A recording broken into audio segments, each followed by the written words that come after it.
battles, and Oh, this okay, it's an IR sensor, and if you hit without- the guy, without even you hitting you knock him out. He can't move and he can't rotate the turret for 5 seconds.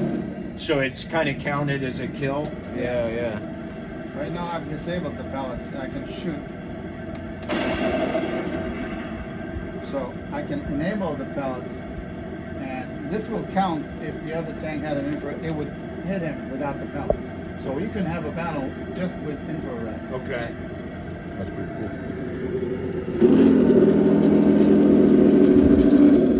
Now, can you disable the infrared? No.